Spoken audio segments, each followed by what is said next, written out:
Hello guys, welcome once again. स्वागत है आपका एक और नई वीडियो में। तो मेरा नाम है गुरप्रीत, आप देख रहे हैं you me and England's life. आज की वीडियो होने वाली है यूके वीआई के जो करंट अपडेट्स आए हैं, जो करंट प्रपोजल हैं, क्या वो प्रपोजल हैं, कौन से लोगों पे इफेक्ट होगा एंड कब वो रूल बनेंगे नहीं बनेंगे, ऑल जो डिस्कशन है इसी के अराउंड रहेगी।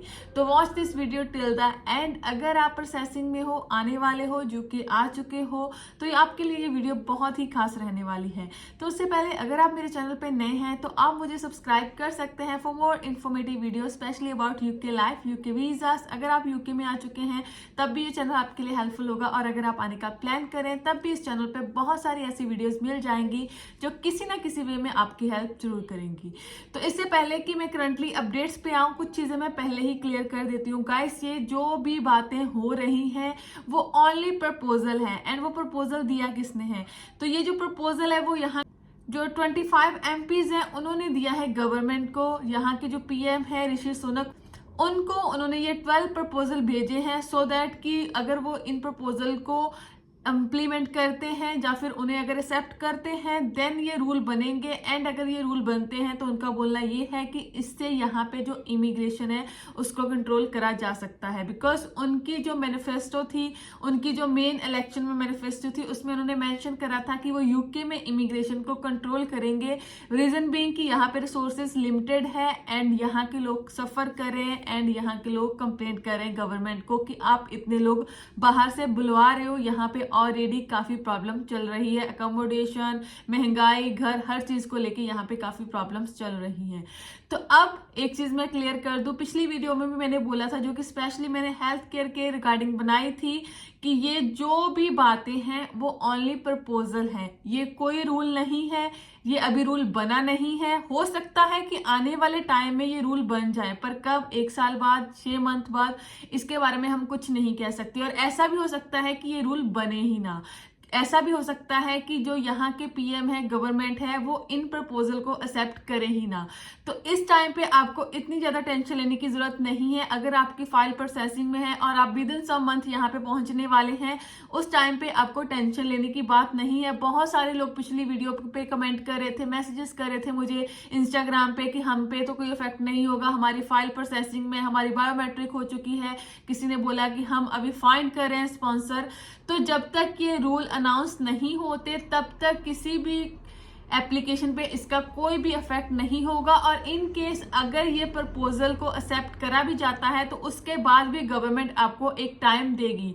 लाइक जैसे पिछले उन्होंने कुछ प्रपोजल एक्सेप्ट करे थे, जैसे कि जो डिपेंडेंट्स को लेके थे, उस टाइम पे भी उन्होंने टाइम दिया है। वो न्यूज अभी आ गई थी मई में, बट जो उसका इम्प्लीमेंट है वो जनवरी में होगा। तो 5 to 6 मंथ का टाइम एनीवे आपको दिया ही जाएगा हर केस में। ऐसा नहीं है आज वो अनाउंस करेंगे एंड कल वो इम्प्लीमेंट हो जाएगा, तो आपको टाइम ऑलवेज मिलता है। और रही बात प्रपोजल की, तो यहाँ पे जो काफी न्यूज है वो स्टार्टिंग में प्रपोजल से स्टार्ट होती है। लाइक जो जितने भी पीछे जो चेंजेस हो रहे हैं, वो जो उनकी स्टार्टिंग थी वो समवेयर प्रपोजल से हुई, न्यूज आर्टिकल से हुई, उसके बाद जो ऑफिशियल उसकी कंफर्मेशन वो थोड़े टाइम के बाद आ जाती है। तो इसीलिए सभी लोग इन न्यूज को कवर करते हैं, बिकॉज काफी लोग ये भी बोलते हैं कि ये एक आर्टिकल है, आप एक आर्टिकल पे सिर्फ वीडियो बना रहे हो। तो यहाँ पे जो चीजों की शुरुआत है वो एक आर्टिकल से ही होती है। तो ये तो बात हुई कब इंप्लीमेंट होगा और क्या है ये। अब मैं डायरेक्टली आपको बताती हूँ कि क्या इंपॉर्टेंट प्रपोजल्स दिए हैं जो कि आप पे एक्चुअली में अफेक्ट। सबसे इंपॉर्टेंट फर्स्ट प्रपोजल है वो है रिगार्डिंग हेल्थ केयर वीजा। इसमें उन्होंने बोला है कि जो हेल्थ केयर वीजा था वो 2 ईयर के लिए ओनली शॉर्टेज ऑक्यूपेशन लिस्ट में ऐड करा गया था। तो ये टेम्परेरी स्कीम थी जिसे कि अभी बंद कर देना चाहिए। इससे 82,000 जो लोग हैं ईयरली वो यूके में नहीं आएंगे नहीं। तो सेकेंड इंपॉर्टेंट चेंज है वो ये है कि वो सैलरी का जो थ्रेशोल्ड है स्किल वर्कर वीजा के लिए, उसे 38,000 ईयरली करने की मांग करी जा रही है प्रपोजल के थ्रू। इसमें उन्होंने जो मेन रीजन दिया है वो ये है कि अगर सैलरी इतनी ज्यादा होगी तो काफी लोग जो सैलरी थ्रेशोल्ड है उसे फुलफिल नहीं कर पाएंगे। बिकॉज स्किल वर्कर वीजा में जो पॉइंट बेस्ड सिस्टम होता है उसमें इंपॉर्टेंट जो एक चीज होती है कि आपको मिनिमम सैलरी मिलती होनी चाहिए। तो 38,000 जो सैलरी है, अगर आप फ्रेशर्स हो और आपका कोई एक्सपीरियंस नहीं है तो आपके लिए बहुत ही ज्यादा है यूके में। तो कोई भी एम्प्लॉयर आपको इतनी सैलरी स्टार्टिंग में ऑफर नहीं करेगा, और इससे उनको लग रहा है कि 54,000 लोग यहाँ पे नहीं आ पाए। इसे एक्सप्लेन कर ही दिया है पिछली वीडियो में, तो इनको मैं ज्यादा एक्सप्लेन नहीं करूंगी। तो अगर आप इसको जानने में ज्यादा इंटरेस्टेड हो तो आप मेरी पिछली जो वीडियो है उसे देख सकते हो, जिसका जो लिंक है वो नीचे मैं डिस्क्रिप्शन में दे दूंगी। अगर जो स्टूडेंट यहाँ पे आते हैं पोस्ट ग्रेजुएशन के लिए, ग्रेजुएशन के लिए, तो उन्हें अपनी स्टडी खत्म करने के बाद 2 ईयर का वर्क परमिट मिलता है।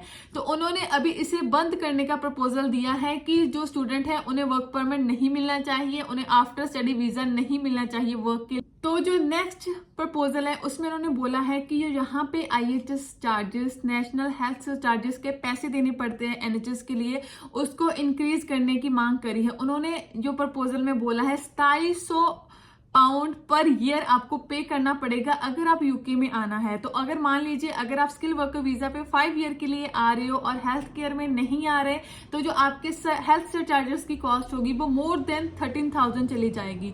सिमिलरली स्टूडेंट वीजा पे भी आपको ज्यादा हेल्थ केयर चार्जेस पे करने पड़ेंगे अकॉर्डिंग। तो अब इसके बाद जो नेक्स्ट प्रपोजल वो है स्पेशली अबाउट डिपेंडेंट वीजा, जो लोग यहाँ पे अपनी फैमिली लाते हैं एज ए डिपेंडेंट। ऑल्दो ये ऑलरेडी रूल बन चुका है, फिर भी उन्होंने इसे प्रपोजल में ऐड करा है। इसमें यही बोला गया है कि अगर आप पोस्ट ग्रेजुएशन के लिए आ रहे हो और अगर आप मास्टर्स के लिए आ रहे हो, रिसर्च बेस्ड कोर्सेज में नहीं आ रहे, तो आप अपनी फैमिली को यूके में नहीं ला सकते। तो ये ऑलरेडी रूल बन चुका है, स्टिल इसको प्रपोजल में मेंशन करा है। तो जो नेक्स्ट प्रपोजल है इसके बाद वो है अबाउट स्पाउस वीजा। जो लोग ऑलरेडी यहाँ पे ब्रिटिश होते हैं, अगर उनकी शादी किसी और कंट्री में होती है, देन वो आपको ने जो स्पाउस को यहाँ पे बुलाते हैं, तो ये रूल उनके लिए है। इसमें उन्होंने सैलरी का जो थ्रेशोल्ड है उसे इंक्रीज करने की मांग करी है।